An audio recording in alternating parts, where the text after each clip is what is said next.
तमाम अच्छी खबरों के बावजूद एफएमसीजी शेयर्स पस्त पड़े हुए थे, लेकिन आज अचानक सभी एफएमसीजी शेयरों में रौनक है। सभी जानना चाहते हैं कि ऐसा हुआ क्या। आशीष से जानते हैं कि क्या इंसाइट लेकर आए वो। आशीष, गुड आफ्टरनून, बताइए। ये देखिए प्रोड्यूसर साहब का कमाल।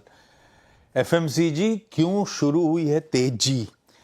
तेजी तो नहीं, हाँ, लेकिन सिलेक्टिवली कंजम्पशन स्टॉक्स में आप ऑब्जर्व करेंगे स्क्रीन पे कुछ बाइंग। इनफैक्ट आज के सेशन के कुछ बढ़िया कंजम्पशन रिलेटेड प्लेस जो आउट परफॉर्म कर रहे हैं वो आपकी स्क्रीन पे पूरा का पूरा स्टैक आ जाएगा। ये देखिए कई सारे कंजम्पशन रिलेटेड स्टोरीज अच्छा खासा आउट परफॉर्म करने की कोशिश करती हुई। एक चीज दिखाता हूं, 3 महीने का निफ्टी का लाइन ग्राफ प्लीज स्क्रीन पे, एफएमसीजी का लाइन ग्राफ प्लीज स्क्रीन पे रखिएगा। 1 फरवरी वो सैटरडे का टाइम जब वो बजट अनाउंस हुआ था, ये वो तारीख थी। तब से देखिए किस तरह से एफएमसीजी में दबाव देखने को मिला। इनफैक्ट इस दौरान अगली प्लेट पे नजर आएगा आपको निफ्टी 4% गिरा तो एफएमसीजी 8% से ज्यादा करेक्ट होता हुआ नजर आया। ये वो समय था जब बजट के बाद जिस तरह की tax relief finance minister Nirmala Sitharaman ने प्रेजेंट करी थी, उससे ये सेक्टर हाइप उससे जुड़ी हुई मैच नहीं कर पाया था। क्यों गिरावट आई थी? अब कई लोग मानते हैं जो मार्केट करेक्शंस थे, एफआईएस जो एग्जिट कर रहे थे, उसके चलते प्रेशर माउंट होता चला गया। और इनफैक्ट कुछ दिन पहले और ये भी हो सकता है कि हमारा डोमेस्टिक इंटरेस्ट जाग रहा हो तो एफआईएस और एग्रेसिवली सेल कर रहा हो।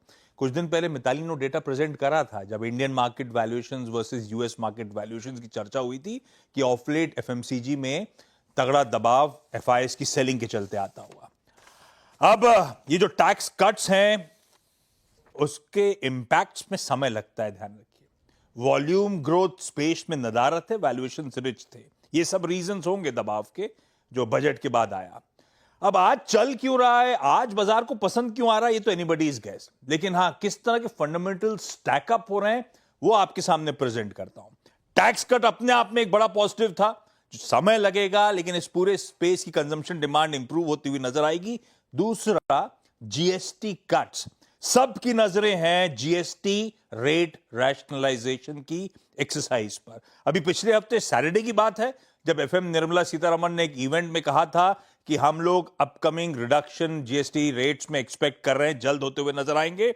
और कहा जा रहा है वो कॉमन मैन की लाइफ को ईज करने के लिए। कल ही शाम की नेटवर्क की एक एक्सक्लूसिव कहती है गवर्नमेंट कोशिश कर रही है जो कॉमनली यूज्ड आइटम्स होते हैं, ज्यादा से ज्यादा वो आइटम्स 5% के स्लैब में डाल दिए जाए। इंटरेस्टिंग है। दूसरी चीज, कल शाम आया फरवरी का इन्फ्लेशन का प्रिंट, वो और फर्दर कंफर्ट लैंड करता है। इन्फ्लेशन बढ़िया कूल ऑफ हुआ। हम लोग आज सुबह चर्चा कर रहे थे कैसे ज्यादातर ब्रोकरेजेस अप्रैल में रेट कट की बात कर रही हैं, वो और कंजम्पशन डिमांड को ड्राइव करने की कोशिश करेगा और health of the economy improve हो रही है। वो आईआईपी डेटा ने हाईलाइट करा जो जनवरी का नंबर एक्सपेक्टेशन से बेहतर आया था। वॉल्यूम ग्रोथ एनेमिक थी, यानी कि 0%, 1%, 2% आपने देखा हो ज्यादातर कंपनीज की ऑफ लेट। ज्यादातर एनालिस्ट प्रिडिक्ट कर रहे हैं कि FY26 के फर्स्ट क्वार्टर यानी कि अगली तिमाही से कुछ वॉल्यूम ग्रोथ में मटेरियल इंप्रूवमेंट्स आप एक्सपेक्ट कर सकते हैं। और इन सब के बीच में एक और चीज ध्यान रखिएगा, जैसे अपन कल मेंशन कर रहे थे, एक्सपोर्ट ओरिएंटेड स्टोरीज ठंडी पड़ रही, वो आईटी दिखा रहा है। कल अपन ने उसी केस में बैंक्स और फाइनेंशियल्स हाईलाइट करे थे। वैसे ही आज भी इसीलिए आपको banks domestic stories out perform कर रही है, इसीलिए भी शायद कुछ कंजम्पशन रिलेटेड स्टोरीज अच्छा करने की कोशिश करती हुई। शुक्रिया आशीष इस खूबसूरत एनालिसिस के लिए। और ये तेजी का आविष्कार किसका था? ये जुगलबंदी बनाने की आदत हो गई है आपकी कविताओं से, मैंने भी ऐसी तुकबंदी बना ली है। तेजी। अरे आशीष जी, मैं भी आपके विचार से एक और तुकबंदी उठाता हूँ। आशीष जी के विचार आपने सुने, आपका व्यू एफएमसीजी की ये तेजी जो कि हम अपेक्षा कर रहे थे कि पोस्ट बजट बनेगी लेकिन वो फेल हो गई, कोलैप्स हो गई, आपका व्यू इस वक्त एफएमसीजी पर? बिल्कुल। तो देखिए वीरू, एक जो टैक्स का जो बजट में जो टैक्स शॉप्स के बारे में चर्चा की, उसका एक बहुत स्ट्रांग मल्टीप्लायर इफेक्ट है।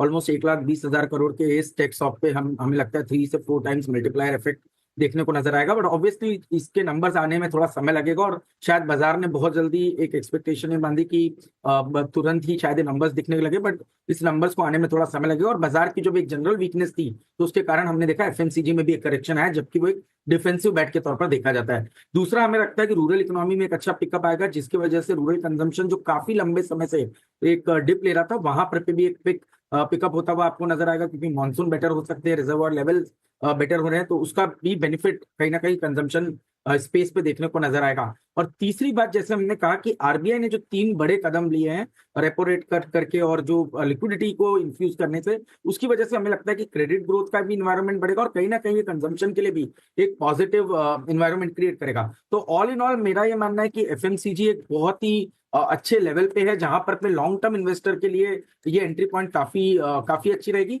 अब हम एफएमसीजी को जब प्ले करते हैं तो हम टिपिकली जो Hindustan lever, Britannia, Daburs of the world, इनको तो जरूर देखते हैं, बट साथ ही साथ हमें लगता है कि वरुण बेवरेजेस जैसे स्टॉक या बेक्टर फूड जैसे स्टॉक जो कि एक थोड़े अर्बन कंजम्पशन फोकस्ड है, इनके अंदर में भी हमारा काफी ध्यान रहता है, क्योंकि यहाँ पर जो अर्निंग ग्रोथ का मोमेंटम है वो बहुत स्ट्रांग रहेगा। और जिस तरह से केपेक्स से कंपनीज कर रही हैं उसको देखते हुए हमें लगता है कि यहाँ पर पे वॉल्यूम ग्रोथ डबल डिजिट में आते हुए नजर आएंगे। तो हमारी प्रिफर्ड बेट रहेगी वरुण बेवरेजेस इस पूरी थीम में। और एज अ डिस्क्लोजर, ये स्टॉक हमारे पोर्टफोलियोज एपेक्स वीएमएस में भी बना हुआ है। वरुण बेवरेजेस पसंद है आशीष जी को। एफएमसीजी सेक्टर में अच्छी तेजी आज के सेशन में भी इसमें देखने को मिल रही है। इनफैक्ट गर्मी से पहले इस पर्टिकुलर काउंटर्स में तेजी भी आती नजर आ रही है। थोड़ी देर पहले यूपीएल वीरेंद्र जी ने मेंशन किया था, लेकिन आप पे सवाल नहीं है, यूबीएल एक बार स्क्रीन पे लेके आइए, यूनाइटेड ब्रेवरीज। और इसमें देखिए 52 वीक हाई से ये जो स्टॉक है करीब करीब 17% तक करेक्ट हो चुका है। मैनेजमेंट मीट थी और काफ़ी ज़्यादा पॉजिटिव और कॉन्फिडेंट नज़र आ रहे हैं मैनेजमेंट। उनका मानना है कि तेलंगाना में इम्प्रूवमेंट हो रही है, यूपी में पॉलिसी चेंजेस से इस पर्टिकुलर काउंटर को फ़ायदा होता दिखेगा। सोमिल जी आप बताइए, जिस तरीके से करेक्शन देखी गई इस पर्टिकुलर काउंटर में, क्या फिलहाल अभी सही मौका है इसको हाथ लगाना चाहिए? वेरी शॉर्ट टर्म डेफिनेटली इसके अंदर एक छोटा सा बाउंस बैक मैं एक्सपेक्ट कर रहा हूँ। और यहाँ से मैं समझता हूँ कि 2010 के आसपास एक रेजिस्टेंस है, वही एक टारगेट बनेगा। और नीचे में जो स्टॉप लॉस बनता है वो 1845 के आसपास का स्टॉप लॉस बनता है। तो बाय साइड की trade in the very short term, लेकिन ये सिर्फ एक बाउंस के लिए आप ट्रेड करें। Okay United breweries. अच्छा अनुज साहब, कुछ ऐसे सेगमेंट से बात करते हैं जो कि आज की लाइमलाइट है। और देखिए कितना बड़ा संजोग है अनुज कि होली पर भी गोल्ड ऑल टाइम हाई पे, दीपावली पे भी गोल्ड ऑल टाइम पे है ना।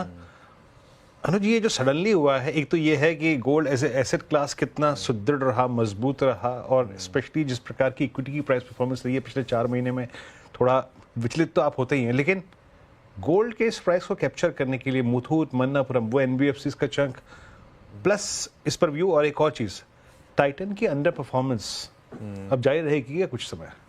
एक देखो, टाइटन तो 52 वीक लो पे आ गया है वीरू। मेरे ख्याल से टाइटन, देखिए टाइटन है ना, हिस्टोरिकली कुछ फ़र्क नहीं पड़ता टाइटन पे कि कितना गोल्ड प्राइस अप जाता है, कितना गोल्ड प्राइस डाउन जाता है। आई थिंक उनकी हेजिंग मैकेनिज्म सब कुछ बहुत अच्छा है। ये बहाना है टाइटन में प्रॉफिट बुकिंग का, और टाइटन में हर साल एक करेक्शन आती है किसी न किसी कारण से। इस बार गोल्ड की प्राइसेस की वजह से आ गई। आई थिंक आप और मैं दोनों जानते हैं कि टाइटन इवेंचुअली वापस ऑल टाइम हाई लगाएगा, और शायद इसी साल वापस लगाएगा, वो खैर अलग बात है। बाकी खैर वो जो एक ऐड आता था ना, हीरा है सदा के लिए, आई थिंक मेरा मानना है सोना है सदा के लिए, बिकॉज क्लियरली गोल्ड प्राइसेस जो है ना, और गोल्ड एक बहुत स्टेबल एसेट क्लास है, सबके पोर्टफोलियो में थोड़ा बहुत होना चाहिए। आई थिंक मुथूट और मनापुरम एक अच्छा तरीका है इनको प्ले करने का, बिकॉज ऑब्वियसली जो चीज़ जो री रेटिंग श्रीराम और चोला की हुई थी सीबी प्राइसेस बढ़ने की वजह से, आई थिंक वो ही री रेटिंग पॉसिबल है मनापुरम और मुथूट के केस में। मनापुरम बस बैन में है, थोड़ा सा इस चीज़ का इशू रहता है, बट अदरवाइज ये क्लियरली मेरे ख्याल से I think this could be one way to play it. बिल्कुल मैं सहमत हूँ इससे। इनफैक्ट एक काम करते हैं वीरू, एक इस पे चार्ट चेक ले लें क्या, एक मनापुरम पर। हालांकि ये बैन में है, लेकिन फिर भी एक बार शिल्पा जी एक बार मनापुरम का चार्ट देखिए, काफ़ी स्ट्रांग रहा है ये स्टॉक। कोई व्यू? जी बिल्कुल, यहाँ पे मुझे लगता है 210 212 पे छोटा सा रेजिस्टेंस है, इसके ऊपर सस्टेन करता है तो 220 से 230 के भी लेवल्स आ जाएंगे। तो किसी को अगर फ्रेश बाय करना है तो थोड़ा वेट कर लीजिए, और अगर किसी के पास ऑलरेडी पोजीशन है तो 205 तक एक ट्रेल स्टॉप लॉस कर दीजिए। ठीक है, तो होल्ड करने की सलाह है फिलहाल मनप्पुरम फाइनेंस। अब चलते हैं, थोड़ा विषय बदलते हैं और जो हम